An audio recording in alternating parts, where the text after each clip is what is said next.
the pizza project. I was wondering if I did the math correctly. Okay, the first one. Okay, so the first one, I think if you have time, we can go over it and explain it even more. So Okay. there are two parts. The first part, you're gonna prompt the user to enter three things: first name, last name, and the diameter. This is three questions you're gonna ask. CN. Okay, you're gonna put C out. Enter your first name. Enter your last name. Enter your diameter, and then of course save them in appropriate variable with the appropriate data type. Okay, so you're going to prompt the user to enter this information, and then you're going to calculate the area of the circle, that basically the pizza. So the formula is pi r square, right? So you have the diameter, you're going to divide it by 2, you square it, and then you multiply by 3.14. Okay. Yeah, I got And that. then, I just wondering if I and did then it you, correctly. That's all. yeah, and then you divide that area, whatever you found, by that number that is in there. I don't remember that. 13 Okay. point Oh, something. by that area number, right? Yeah, yeah. So you Yeah. Okay. divide Yeah. Yeah. whatever you found in the formula, you divide it by the number that was given to you. Okay. All right. So if we have time, like at the end, I'm gonna go over and explain it even more. All right. So today we're gonna be continuing our discussion about the loop. We're gonna be talking a little bit about the nested loop. I'll go over the loop very quick, and then I will uh,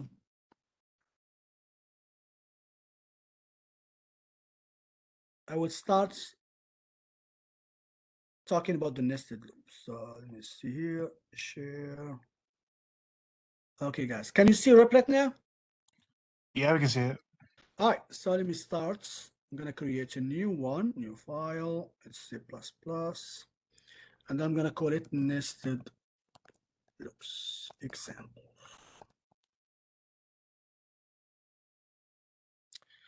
All right. So just quick reminder. First one, I posted the midterm exam review.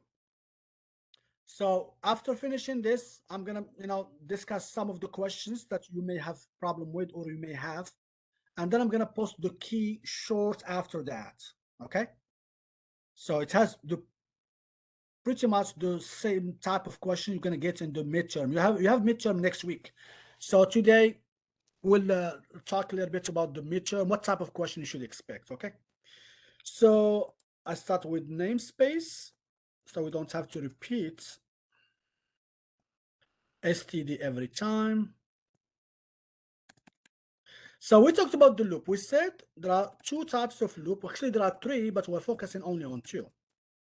You start with for, and then you start how many times? So there are three components or three parts in every for loop.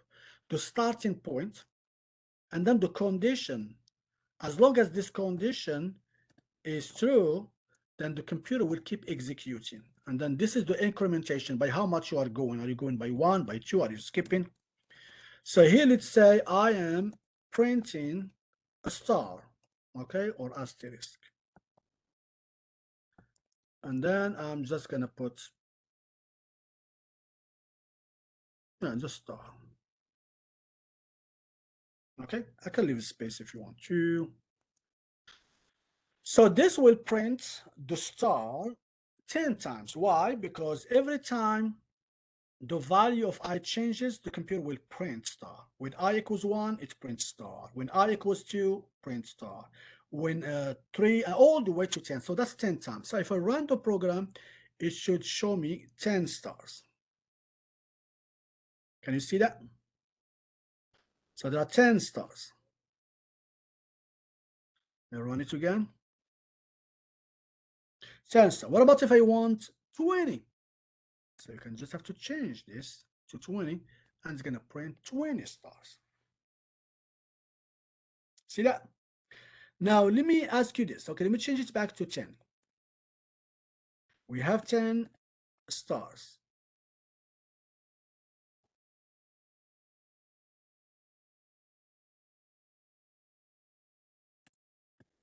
Now, what about if I want this 10 stars to be repeated 5 times, which means 10 stars, 10 stars, 10 stars 5 times? What do you think I should do?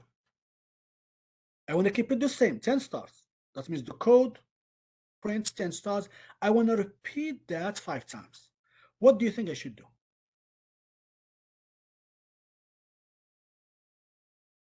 Any idea? If the for loop End repeat the line same and thing, then I'm put sorry. another star. So Exactly. So I'm going to put another loop 5 times, which means basically, see, I'm going to make a loop that goes 5 times. For, of course, you cannot change this, you cannot use the same variable. I'm going to use x this time, from 1 to 5. And then I'm going to close it, look. And then I'm going to put my 10 stars right here, copy them,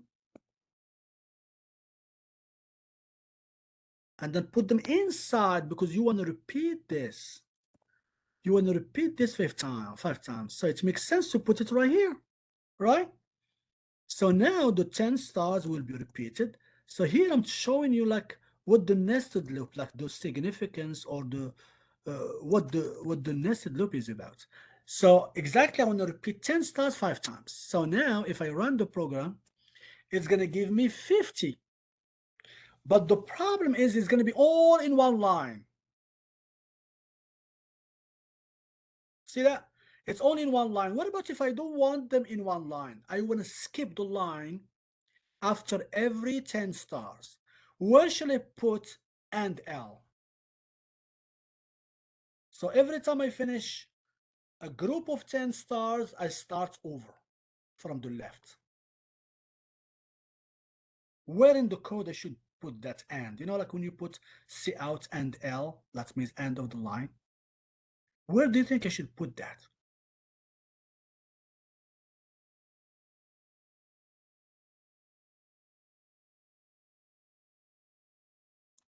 Um,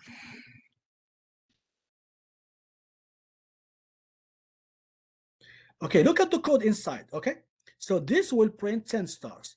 Once it is finished, I'm gonna go right here and tell the computer, listen, I wanna start new line, so you're gonna put and L like this.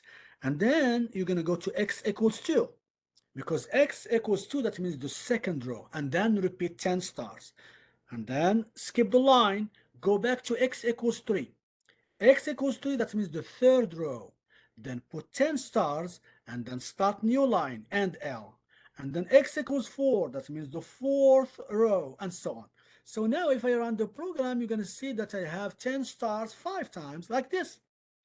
Okay, so every time you finish 10 stars, you need to start new line. That's why I put C out and L after the 10 stars, because it's going to keep repeating over and over.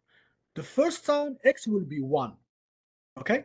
Then the computer will finish I equals 1, I equals 2, all the way to 10. Okay, I'm done with 10 stars. Okay, now change x to 2. That means the second row. Then, okay, then print 10 stars. Okay, change it now to 3 and so on. So that's how the computer process the nested loop, okay? So you're not going to change the value of x to the next value until I comes to an end from the beginning till the end. I'm going to repeat this. So in the nested loop, we have 2 loops, right? We have the inner loop, the one inside, and the one outside. So the one outside, where the x is, will not change from 1 to 2 until I goes from 1 to 10. That means you finish 10 stars. Okay, I'm done with that loop. Now that's the end. Move on to x equals 2. That's the second row, and so on. So let's say I don't want 10 by 5. I want 20. So I'm going to change this one to 20. Or I want, let's say, only 6 stars. So that means 6 stars, 5 rows. So that's going to give me 6. So here you can tell that the first one deals with the rows, how many lines they have. And the inner loop, the one inside, deals with the columns, how many columns they have. It's like a classroom. Can you see? It's like a classroom. You have rows of computers. Okay. Let's say I'm asking my student to complete a program. And I told them, okay, I'm gonna check one row at a time. So I'm gonna go to the row number 1. I'm gonna check every single student. So I equals 1, that's student number 1. I equals 2, second one. And then keep going. I have 10 students in the first row. Okay, I'm done with the first row. Now it's time to move on to the second row. And then I'm going to start from the right again, okay, or from the left, depending on. And then we're going to start over. 1, 2, 3, 4, and so on. So that's pretty much how the nested loop works. Okay, now what about if I change the stars and now I put, let's say, X. What do you think I'm going to print? What do you think the output would be? X. I'm printing the value X. Now, I just said that X equals 1 will stay 1 until I comes to an end from 1 to 6. So which means it's like we have 1, 1, 1, 2. X is the first one. I is the second one. 1, 1, 1, 2, 1, 3, 1, 4, 1. Which means X will stay 1 until 6 times. See that? And then it's going to move to 2. And then 2, 1, 2, 2, 2, 2, 3, 2, 4. So 2 will be repeated until 6 times and then move on to 3. So that's exactly how it works. Now, what about if I print I? So if I print I, and by the way, this nested loop is not part of the midterm, so you have enough time to learn it. So I, it will change 1, 2, 3, 4, 5, 6. 1, 2, 3, 4, 5. So I keeps changing 1, 2, 3, 4, 5, 6. 1, 2, 3, 4, 5, 6. 1, 2, 3, 4, 5, 6. Now, what about if I add them up? What do you think I'm going to get if I put X plus? Now, the best way, let's see if I have the, let me see, probably I have this annotate. So hopefully this gives, oh, that's good. So it's like the chart. I'm going to use the chart here, see? So if I put the chart,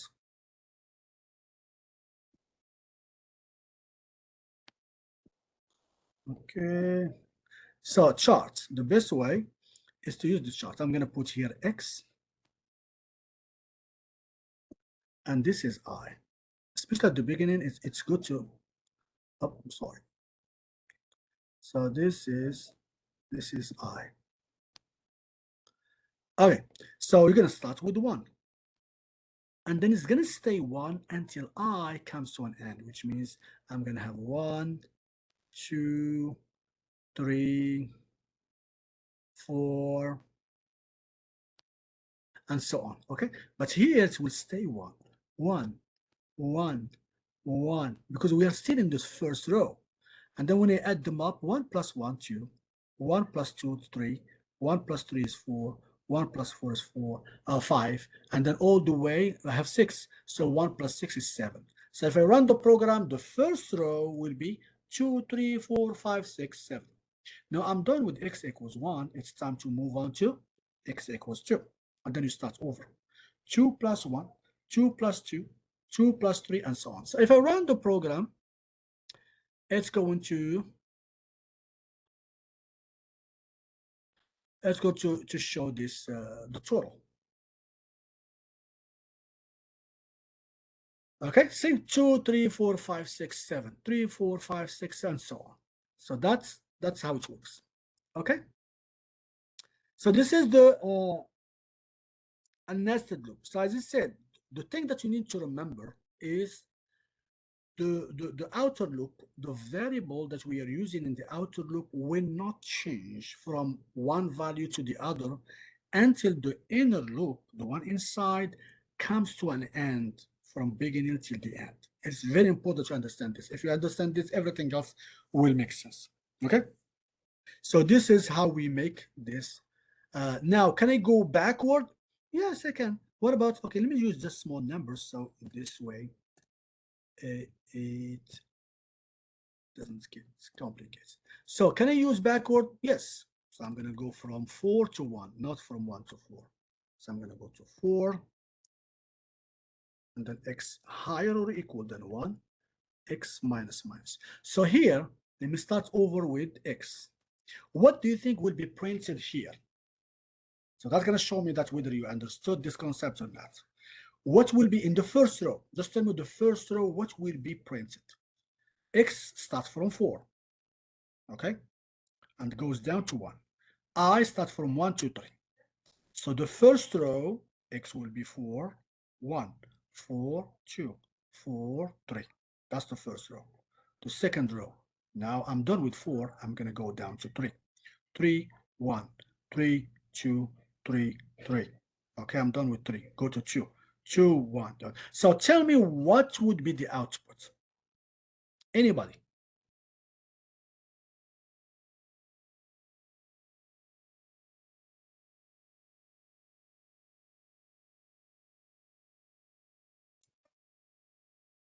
What is the first, what is the output of this code? 4, 3, 2. Okay, but remember we said that x equals 4 will not change until I comes to an end. It will stay 4. 4 how many times? 3 times. 4, 4, 4. Because we have 4, 1, 4, 2, 4, 3. So the first one will stay 4 for the first row. Second row will stay 3 times. 2, 3 times. 1, 3 times. But if I print I, this will change. Why? Because I change 1, 2, 3, 1, 2, 3. So if I put I, you're going to see 1, 2, 3, 1, 2, 3, 1, 2, 3. See that? Now, what about if I change this one as well? I went from 3,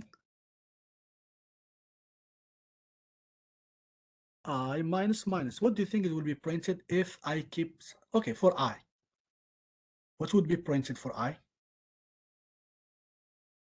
3, 2, 1. Very good. You got it. You got it.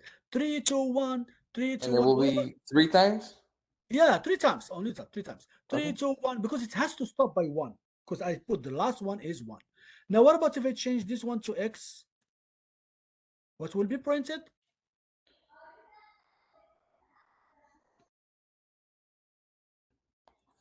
4, 3, 2, 1. Remember, X not changed. That stays the same.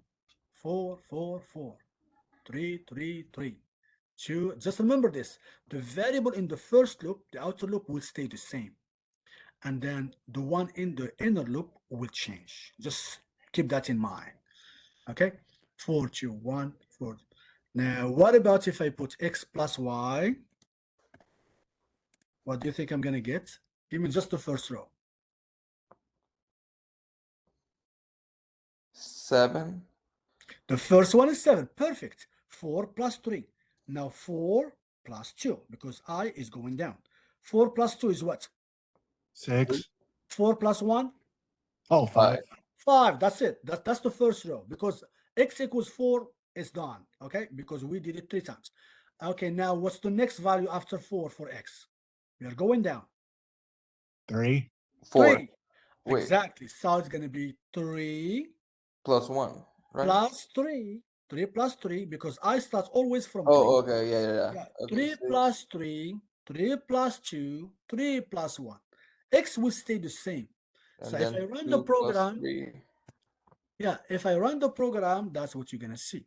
So just keep in mind, the first variable stays the same, the second one changes. You just have to know, is it moving forward or backward?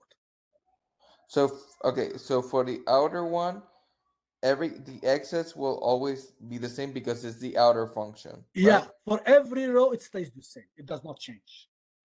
Okay.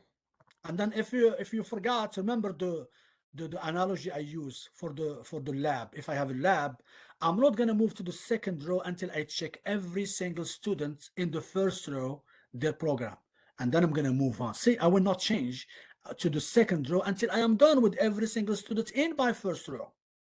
Then you move to the second row. So try to use it like you try to use an analogy, something relevant that you can relate to. So if you forget, you can kind of remind yourself. Okay, so this is pretty much about the nested loop. As I said, it's not going to be in the midterm. It's going to be in maybe in the final, few questions, very few questions in the final, because the final has to cover pretty much the most important things. So you're going to get like a little bit of everything. So if you understand this concept, you're not going to have problem. If you understand just this problem and the examples, you should be fine. Okay, so we need to make sure that we have enough time for midterm because I'm gonna go over it and then see if you have any questions about that. So I will stop this. We will have time to go over this again, like next week. So I want to make sure that the midterm, yeah, we spend enough time. So I'm gonna stop sharing here. Let me open it. So let's see here. It should be. You can open it as well. It's a completion grade, so it doesn't really matter. You can take it as many times as you want. And I will check, see if you have more than one attempt. You should have more than one attempt because this is only for practicing purposes. So you have the midterms right here. So I'm going to.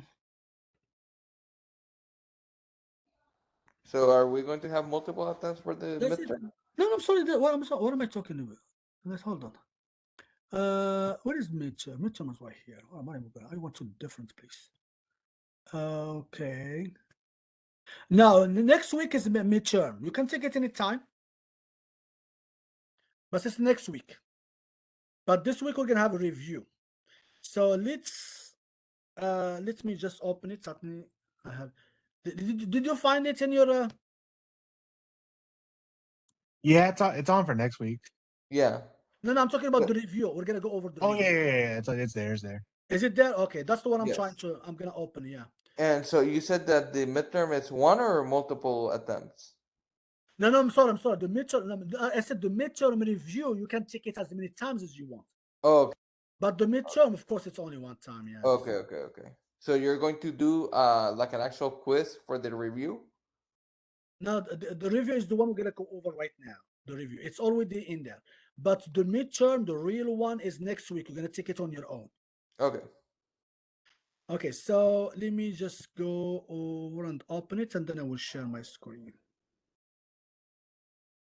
It's on. By the way, it's under project 1, so it's at the bottom. So I'm gonna open it here, and then we go over it. All right, so it's ready now. Let me share my screen. Okay, it's right here. Okay, can you see it? Yes. Yeah. Okay, so let's get started. So the first question, so you have 3 variables, or actually 4 variables of type integer. So we said that when you divide an integer by integer, what do you get? An integer? You get an integer. So if I divide 100 by 3, you get 33. And then if I divide 33 by 4, I'm going to get 8 only. There's no decimal. 8 divided by 5 is 1. So that's a D. Only the integer. Okay. Number 2, so of course you're going to follow the order of operations, which is PEMDAS. So 14 times 2, that's 28. 28 mod, and remember the percentage is for the remainder, right? 28 mod 3, that would be 1. That's the remainder. 1 plus 17 is 18. 18 minus 8 is 10. So that's B. Question number 2 is B. Number 3, so here you have a decimal. If you are doing division, fraction, so if one of them at least is a decimal, then you're going to keep the decimal. So Yeah. 29 over 5.0, that's going to give me 5.8. Very good. B. Okay. Yeah. Number 4, so I have int. This is called casting. That means I'm going to get only the integer part of the number, which is 17. And then I'm going to divide by 2.0. Because remember 2, but you have double in front of it. That will change it to 2.0. So we're going to get 17 over 2.0. That would be 8.5. Okay. Make sense? All right. Yes. Number 5, we have the remainder, the modulus. 93, when you divide by 13, you get 7. But what's the remainder? 7 times 13, that's 91. So we have 2 remainder. 2 remainder. So the remainder is D2. So that's the leftover. Number 6, again, 48. it's casted to double. That's going to change it to 48.0. When you divide, 6.0, right? yeah, 48.0. When you divide by 7, you get 6.86. But the answer is B because there's no point zero, right? Or not? What do you mean? No. When you have double, it will change 48 to 48.0. So you're going to keep the decimal. Oh, okay, okay. Yeah, and there is no parentheses. If I have parentheses surrounding 48 over 7, then I will have a problem because when you divide, the computer will divide first. So you're going to lose the decimal, and then only then you're going to change it to double. It's too late. So here the parentheses are very important. If I have the importance, I think we have, let me see if I have example somewhere. I don't think I have it. So I don't have the parentheses surrounding the fraction. Because if I do, then it's going to give me a different answer. So here 48 will change to 48.0 divided by 7. You get 6.86. For number 7, all of them are integers. So 18 over 4, 4. 32 over 3, 10. 4 over 16, 0. 19 over 2, 9. If you add them up, you get 23. So that's 4 plus 10, 14, plus 0, plus 9, that's 23, that's B. Number 8, we have 3 integers, but be very careful. Some people 19 divided by 2 is that would give 9. you There's only 9, no decimal. no decimal. Okay. And if you It's add not 9 double. to, yeah, if you add 9 to 14, that's 23. For number 8, so be careful that you don't add first. According to PEMDAS and the order of operation, you divide first. So you have to start with 40 over 5, that's 8. Then you add it to 25, and then you're going to get 33. If you add first, you're going to get a totally different answer. So be careful. The answer is C, 33. Now we start the if statements. Okay, I'll give you a chance to run this program. What's the output in your opinion?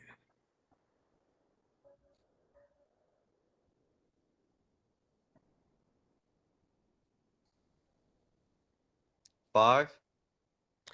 5 is the answer? Wait, 6. How did you find? Wait, 6. Can you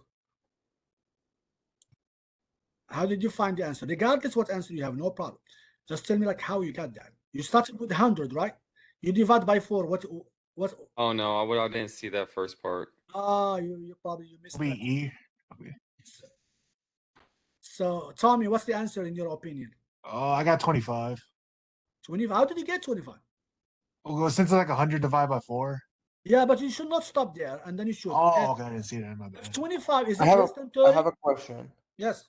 When it says K plus plus, do we add K or what do we add? You just add 1 to the number you have. You already have. Okay, so 26. Oh, So, I got you. I got you. So plus so it plus will means be just 1, add right? 1. Add 1. Increase the number by 1. So wouldn't So it here be you have 1? 25. Is 25 less than 30? Yes. So you're going to add 1. It becomes 26. And then yeah, if we take the remainder, it's 1, right? It's 1 exactly. So the answer Okay. is 1. Okay. 26 mod 5 will be 1. Okay. So of course you're not going to do else. Else you cross it out because you cannot do both. One of them will be executed. Okay. But how about this one? Let me see if you can figure it out. Now here we don't have the braces. So when you don't have the braces, else will follow the closest F.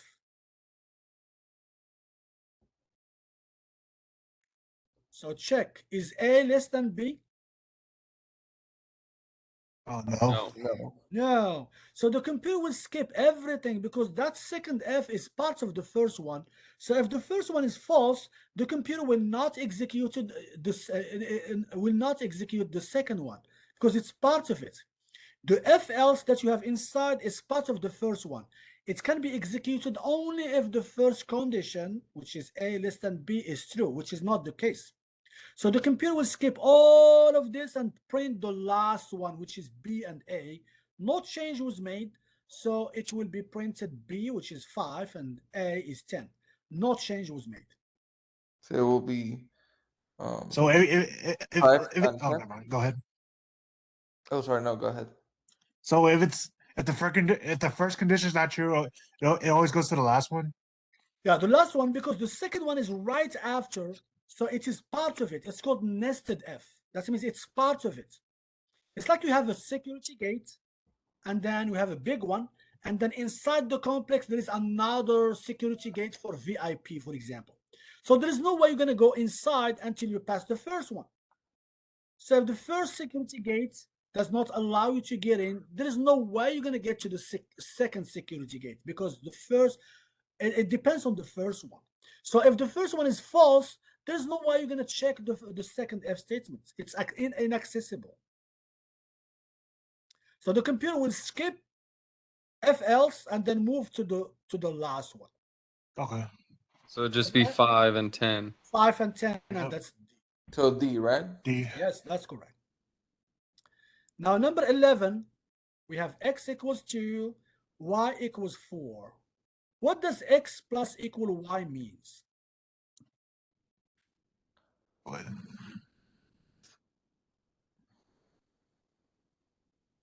So X plus 1 equals to Y? No, x plus means add 1 to x. What does Okay. x plus equal y? It means add them up, and that's going to be the value of x. So now, after executing x plus equal y, what is the value of x? It's 6 from now on. Okay. That's what it means. Okay. That means add them up, and that value give it to x. X will, from now on, it will be 6. It will not be 2 anymore. Now, what about y, the second one? Y plus It will equal be x. Y plus X, right? Equals to Y. 6. Yeah, 6. but, So but, both of them but are you're going to 6. use the second value of x, not the first one. So it will So be then what? it will be Did you give me 6 12? plus 4, 10. It will 6 be plus 10. 6. Yeah, It will 12. be 4 plus 6, because remember Oh, x changed to x to 6. she. So that's 10. So y will be 10. So then it will be C. That will be C. Yes, that's correct. Okay. Okay. So it just Because depends on the remember, conditions, right? look, when you change the value of a variable, you have to use the final value. You cannot go back to an initial value that you started with. For example, here, we started with x equals 2. That's right. But we changed the value of x in the third line. When we put x plus equal y, we said that add 2 to 4, that's 6, and that's going to be the value of x from now on. Now for y, we're going to use x plus y. Okay, we know that y is 4. It never changed. But x, it was changed to 6. So we're going to add 6 to 4. That would be 10. So the answer would be 6, 10.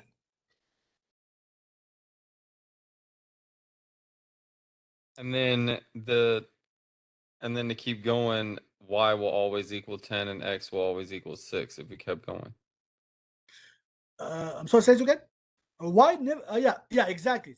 So y will be 10, and then if you include them in other calculation, use 6 for x and use 10 for y. Yes, you're correct. Now number 12. Sometimes you may have questions about the general knowledge of the computer. This is a typo. I'm supposed to say the control unit is made of 2 parts. I put the central processing.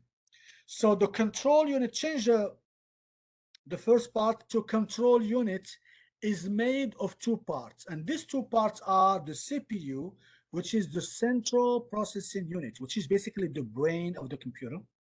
And the second part is, what's the second part? It's arithmetic and logic unit. I'm going to give you the answer key. I'll give it there. Okay, let me see if I can set it. Probably I have it. Let's see if I have it here. I can open it. I think most likely I will have it here.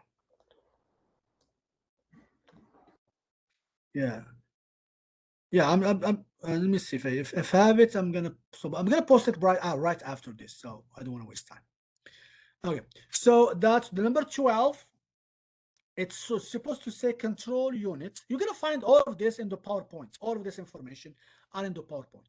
So control unit is made of two parts. There is one part which is the brain of the computer. It's called CPU, or central processing unit. And the second part is where the calculation is taking place. This is called arithmetic and logic units. That's what basically the computer is made of, like the control units of the computer. The main memory, what is the main memory? The main memory is the one that we use temporarily, but if the light goes out or this cable was disconnected or unplugged, then all this information is gone. It cannot be saved. This is called the main memory. Another name is called RAM, RAM, random access memory. That's why we save stuff in USB, in My Documents, in desktop, in hard disk, so we don't lose it. If you are typing, let's say, a letter or document in Microsoft Word, you make sure that every 5 minutes or 10 minutes you save, right? Because if you don't and something happened, there's a storm, and then all of a sudden, you lost electricity, then whatever information is gone. Why? Because it was in the main memory or random access memory. All right, number 14, each of the following is an input device. Input device is any device that we use to get the information inside the computer, like the keyboard. You type in the keyboard to get the information inside. The mouse, the same thing. The scanner, you scan something to put it inside the computer. But the speaker, we get the sound out. So you get information out, not in. And microphone is in, right? Input, because we talk, and that whatever we are talking, whatever we are saying is going to go inside the computer. So it's called input device. So the only one that's not an input is speaker. Now, number 15 is the output, the other way. The output device is any device that we use to get the information out of the computer, like printer. What is the printer for? To get the information out. Monitor, to get the information out so we can see it, so it can be displayed. Speaker, yes, the sound will be out, but the scanner, we use it in. So scanner is not an output device. What are the two categories of software? We have two types. We have a system software, like Windows. This is basically the intermediation between the human being and the machine. So when you click, for example, or you try to open a folder or something, okay, it's understandable for the computer, but this has to be translated into a language that the computer can understand, so the computer can execute this action. So who's going to be in the between? Windows or whatever system you are using. So it's going to be in between to translate whatever you are doing into a statement or a language that the computer can understand, machine language. Now, the other software, we call it application software. Application software is a type of software that we can use for a specific task. For example, Microsoft Word or Google Doc, we use it for what? Only for word processing. If you want to type something, we use that. So it is application software. Why? Because we use it for a specific task. Excel. Microsoft Excel, we use it for data processing. PowerPoint, we use it for presentation. That means there is a reason why we use this. We cannot use it for something else. Okay. Microsoft Access, that's for database. So we call them application software because they serve a specific purpose.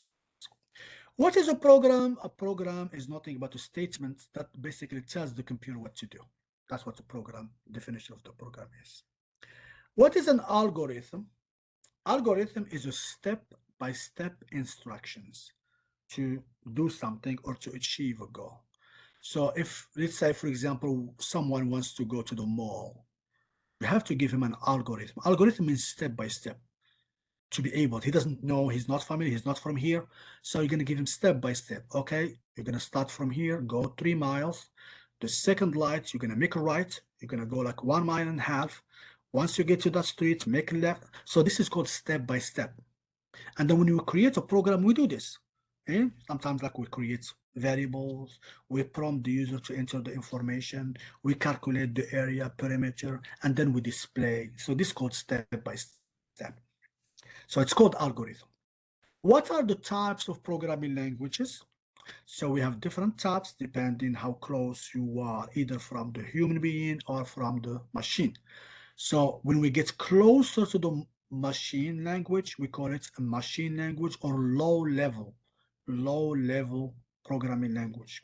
When you get closer to the human being, we call it high level programming language like C++, like Java, like Python are examples, or C Sharp, JavaScript.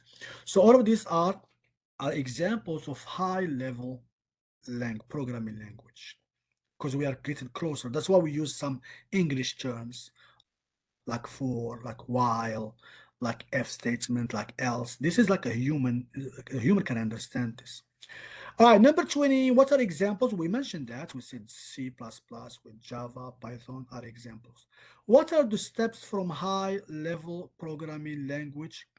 That means when you run the program, once you click run, what are the steps that the program has to take before it is executed?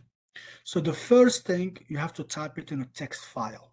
This is the step. Of course, like when you're using Replit or an IDE platform, this program called IDE, which is stand for Integrated uh, Development Environment, it combines all of this in one place. But basically, it is a different things, different steps. So you have to type in a text file, a program that we do, and then it has to be compiled. It has to be compiled. That means the computer has to compile it, make sure that you check for error, check for syntax, and then also it has to be interpreted. That means basically it will have to be translated into a machine language that the computer can understand, and then changed to an executable file that you can execute. So there are steps in there that has to be followed. So we have the compiler and the linker. So the compiler is the one that translates, the program into a machine language, and then the linker is the one that converts it to an executable file. So all of this you don't have to remember it. It's already in the text in the key. I will post it right after we finish. Number 21, we talked about this. What is IDE? So IDE stands for Integrated Development Environments. So basically, it's just a place where you can type the program and run it. It has everything. It's made of text file, of compiler, interpreter, and everything. A long time ago, we didn't used to have this. We used to do it separately. You have to type your program in a text file, like a Notepad++ or something, or different text file, and then you have to have a separate program for compiler and then a separate program for other things. So they didn't used to be like in one place, but now it's much easier. You don't even have to worry about this. So the place where you type the program is the same place where you compile, the same place where you do everything. So what is the program made of? Program, like the program that we type, is made of what? It's made of the keyword that we use, like double, int. So there are certain terms that has a special meaning. The syntax, it's made of punctuation. We use semicolon, we use braces, we use parentheses. So all of this is what the program is. So it's keyword, syntax, punctuation, and other things. Okay, what are the examples of variable data type? Int, double, long, char, bool, all of these are different data type. We use it on string. So we use it depending what type of data we have. What are the steps that the program perform? So the program has to be designed first. So design. No, I'm sorry. For the steps that the program perform, well, the program has to gather information, data first, and then it has to be processed. Then it has to be displayed. If you look at the programs that we have so far, it follows this tree. Get the information, that means from the user, prompt the user to enter information, and that process, maybe make a calculation, formula that you have to apply, whatever it is, and then finally you start displaying the final outputs. So there are 3 steps that the program goes through. Okay, we talked about the square root, so that's gonna find the square root. 981, gonna give you 9. The floor, remember the floor? Basically, you round it down. When you round down the number, you get the floor. Basically, that's gonna give you 6. Seal is when you round it up. So 6.7 will change to 7. Okay? And then we have max, min. So max will find the maximum, min will find the minimum. So in this case, number 30, you have to go from inside out. So you have to find the minimum of 3 and 9, which is 3, minimum of 5 and 12, which is 5. Then compare 5 and 3, which one is the maximum, which is 5. So it would be 5. Number 29, I think we got a similar question before. We have to divide first. So you have to divide 60 by 3, that's 20, and then you add 100 and add 40. So that's going to be 1/6. So be careful about the order of operation. What are the steps of the programming process? Like any program, there are steps. The first one, you have to design your program. You cannot, some people, they just go straight and start typing the code. That's wrong. You have to know exactly how you're going to solve the problem. You have to have an idea about the steps. I'm going to do this, then this, and this. This is called the design phase. So you design. Once you finish the design, then you create the code. After you create the code that you are finished, you test it. How do you test it? Using different values to make sure it works for positive, it works for negative, it works for 0, it works for the borders. You know, sometimes if you put higher than, less than, make sure that you check the border, make sure it works in all situations. And finally, you debug. If there is any error, you take care of it, and then you try to fix any problem that you have. So this is those steps. Design, you create the program, you test it, and then you debug. Sometimes you may have to go back and forth depending on the type of mistakes that you have. Okay, let's move on to the loop. So we talked about the loop here. So we have a variable cnt assigned the value of 0, and then the loop is going to go from 0 to 10, but you are skipping by 4. So what is the value of cnt at the end of this? Anybody?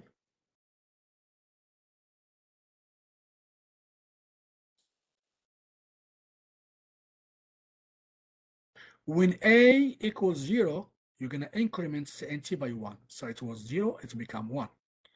Now, what's the next value of a? Is 4, because we're going by 4. So the best way is to use like a little chart. Let me show you here. You're going to use a chart like this. So you're going to go and then have like a little chart like this. And then you put the variables. The variable that you have in the loop, you put it on the left side. That's a. And then the other variable, cnt, you put it on the right side. And then we have value of 0, right?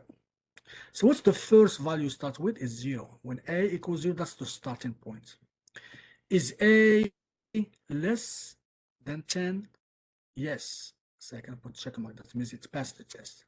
Then what do I have to do? I'm going to add 1 to cnt. It was 0 and it becomes 1. Now what's the next value for a? It is 4 because I add 4. How do I know that? It shows right here that you have to increment by 4. Now, is 4 less than 10? Yes, it passed the test. Now, add another 1 to cent. Okay, now what's the next value? 8, because you have to add 4. Does it pass the test? Yes. Then add 1 to cent. That's 3. Now, what's the next value? Is 12. But now 12 does not pass the test. I have to stop right here. It does not pass the test. So what's the final value for cent? Is 3, because that was the final value. So the answer is 3. Okay, so that's if you are especially until you become very familiar with this, try to use this chart, okay, before until you get used to it, because it helps a lot. Okay, number 33, basically you are going from 1 to 9, but you are skipping and you are adding the numbers. So basically, what are the numbers that you are adding? 1, 3, 5, 7, and 9. So add them up. If you add them up, you're going to get 25. 1 plus 3 plus 5 plus 7 plus 9. Because remember, I'm skipping or I'm going by 2.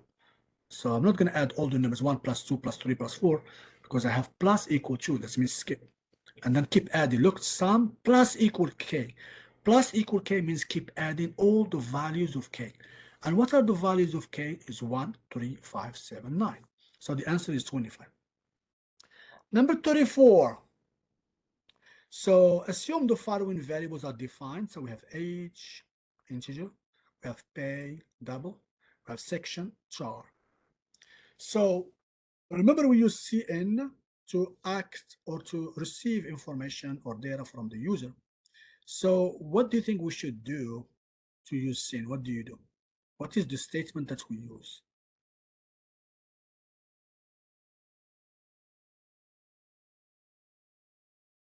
CN. Yeah, CIN, and then we use the brackets. Now go into the right, okay? Because if it's pointing to the left, that's for C out.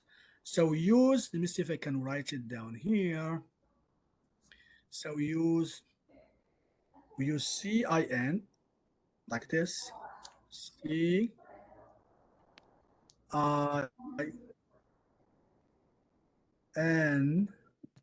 and then we use this brackets. Remember that?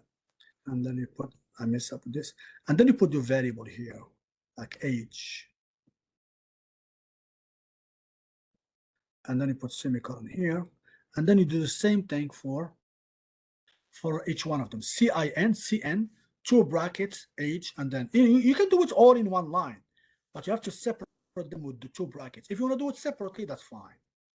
Okay, so that's how you declare or how you get the information from the user. For string, what do we use? Remember, string description number 35, we have to use getLine. Why? Because if you have a string that has many spaces, and if you use CN, then it's going to pick up only the first word. That means, and then it's going to stop. So if you enter first comma a space last name, let's say John space Doe, only John will be picked up if you use CN.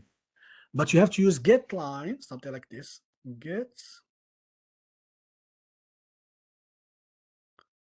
GetLine, and then you put like this, set line, and then you put the parentheses, and then you put CIN right here, and then comma up, sorry, and then the variable that which is description right here.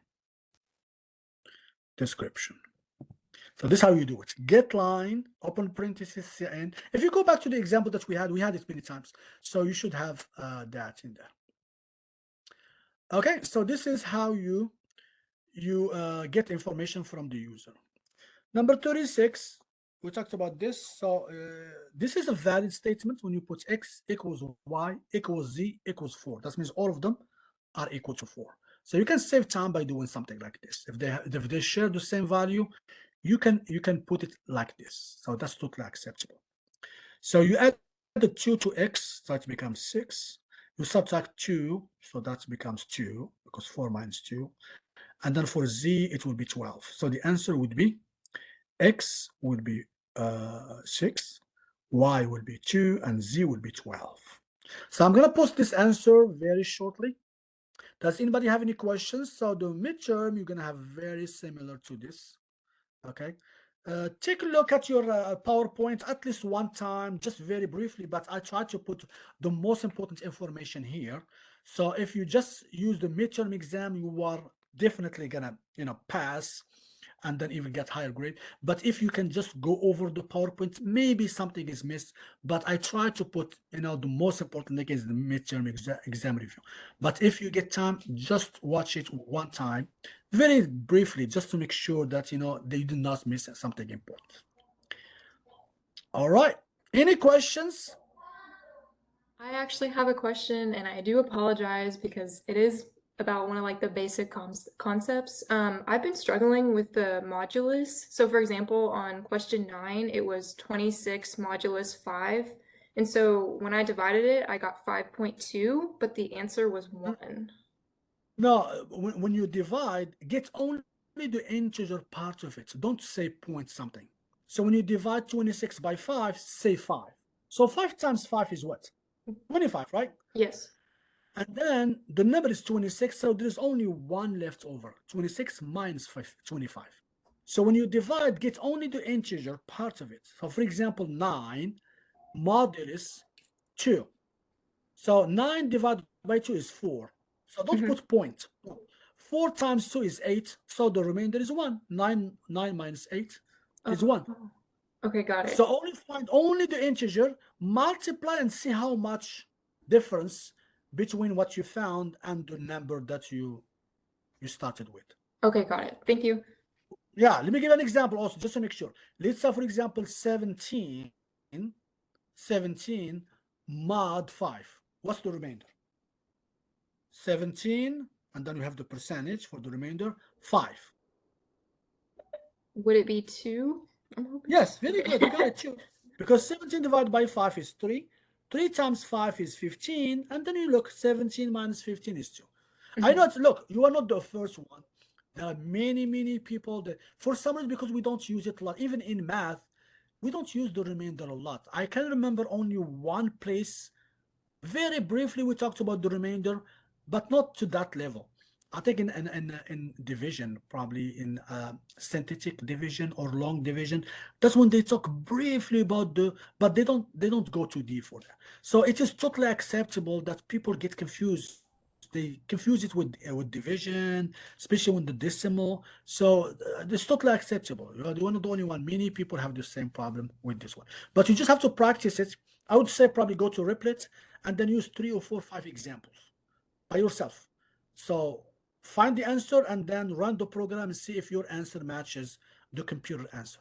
That would be probably the best way, just to make sure that you master this concept of remainder modulus. All right, but that's a good question. Yes, any other questions? Around how many questions will the midterm be? I'm sorry, say it again. So how many questions would the midterm have? I didn't count them, but I think probably between 30 and 50, I think. Okay. Do you want more questions or less questions? Do you want me to give you 2 questions? I don't think so. No, I don't know. See, very tricky question, right? Yeah. Because if I give you 2 questions and then you miss one, you get 50, you fail. Yes. So which one is good? More questions or less questions? So does this say like be careful what you wish for, huh? Yes. Yeah. So don't worry, but the questions look is very, very similar to the midterm review. So if you go over the review, there is no way you're gonna fail. No way. I just have spend more time going over it so you can increase your chance to get like higher grade. But the majority of the questions, maybe some questions are repeated. So just go over the midterm review, should be fine, should have no problem. All right, any other questions before we conclude? Oh, I have one question. Yes. But project 1 is due this week, right? No, you're gonna have 2 weeks for that. So Okay, I'm so gonna, it's I'm due gonna next put the week? deadline. Yeah, I'm gonna put Okay, the deadline, but you have 2 weeks to do that. Okay, but the assignment is Since due you this asked, week for this week, right? yeah, I'm glad you asked. Okay, let me go over. You know, sometimes like when you ask, So part you 1 is due though.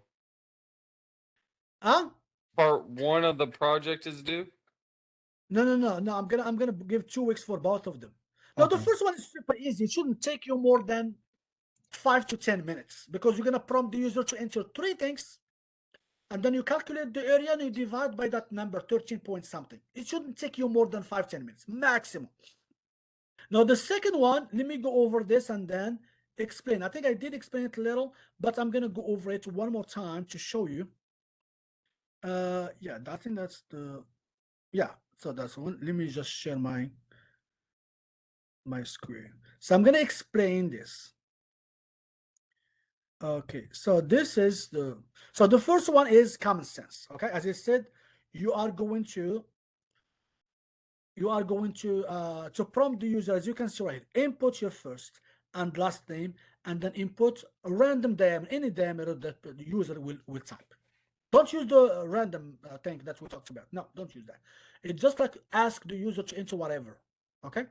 Then calculate the you are supposed to calculate the number of slices. How are you going to calculate the number of slices? Find the area first. So have a variable called double.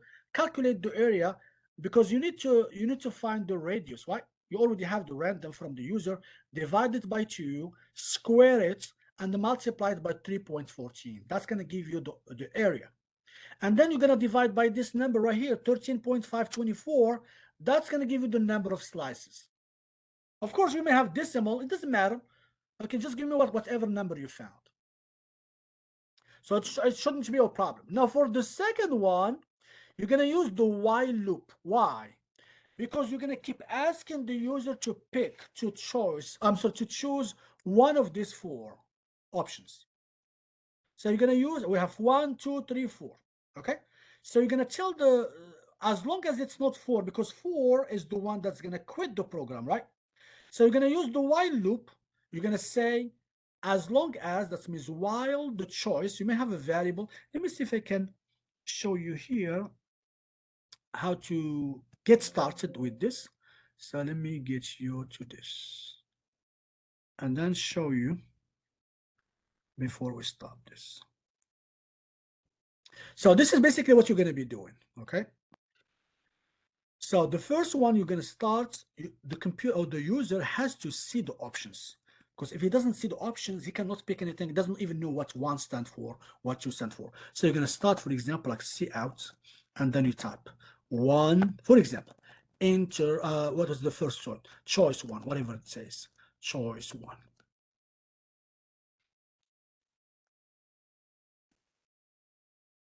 And then C out, the same thing, 2,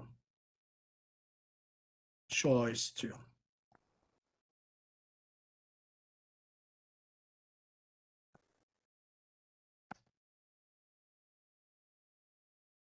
Okay, so let me just copy this. And then you have 4 choices, right? Copy. And so this is choice 3, and then choice 4. And then you're going to have a variable for choice, which is a number, right? Choice. Okay? And then you're going to ask the user for the choice. So this is like all the choices. So you're going to put, for example, right here, enter your choices. Enter, for example, enter your choice. Of course, there are different ways you can do it. I'm just showing you like very quick what's the most important thing that you have to remember. So enter your choice, and then you're going to put CIN choice. That means get that information from the user. And then you're going to start the while loop. You're going to say, as long as the choice is not 4, as long as choice is different than 4, because if he presses 4, he types 4, that's the end of the program. That's going to exit the loop. Okay? So as long as choice loop 4, you may want to repeat this because you want him to see this. If you want to, you can put it right here, and then you put if statements. If the choice is 1, do this. 1, do this. Ask him about whatever. If there is something that you need from the user, like let's say you want to check if the number is even or odd, you can ask him, okay, enter the number. Okay, and then you put else if, or you can put different f, doesn't matter. Else if choice is number 2, okay, ask him whatever information you need and then display the answer. And then you put else f, for example, choice equals 3. Okay, then you're gonna do this. Okay, so you don't have to put choice 4, because if you put choice 4, automatically it's gonna exit the loop. And then here you're gonna put, for example, congratulations, thank you for participation, whatever you want. Okay, so I'm gonna put here, thank you for your participation, whatever, because that's the end of the program. Why? Because if the only way he can get to thank you for participation if he presses 4. If he doesn't press 4, then he will get stuck in here. And then here you can put else. For example, if you put else, okay, he has only 3 choices, so you can just put else choice 3 here. If they press 4, then you're gonna exit the loop. So here you're gonna put all the information that you can ask, depending what the information is asking. So if the first one I think is gonna ask you about the you're gonna prompt the user to enter the age, and then you're gonna tell if the year of birth is even or odd. So ask him about the age, and then you do the calculation and then display the answer. I think choice number 2, maybe like check if the number is even or odd or something. I don't remember. So whatever, if they're asking for something, get the information from the user and then display the answer. But that's pretty much how the program should be done. Now, if you want to repeat this sentence, this statement, choice 1, choice 2, you can repeat it every time. So when he answers choice, then he will see the choices again. If you want to, if you want to leave it as the beginning, that's okay. I'm not going to take off point for that. So that's pretty much what the program should do. You just have to put the information in there, but it should not be a problem. And remember, you just need to do your best, okay? When I ask you to create a program, even if the program does not run successfully, but the most important thing are there, I can see the logic, then you should have very good grade, as long as the main components are there. Because I don't even run the program. I just look at the design. I look that, okay, it looks like you got the information from there. You are using this, you declare the variable, you are prompting the user, stuff like that. So I look at the entire program, see how close you are from the intended outcome, okay? So that's what the part 2, you have 2 weeks to finish it. I'm gonna post the deadline, but you have 2 weeks to finish it, all right? Okay, so thank you so much, everybody, for your time. I appreciate that. Have a nice evening. And as always, if you have any questions, feel free to email me. All right. Thank All you. right. Thank you.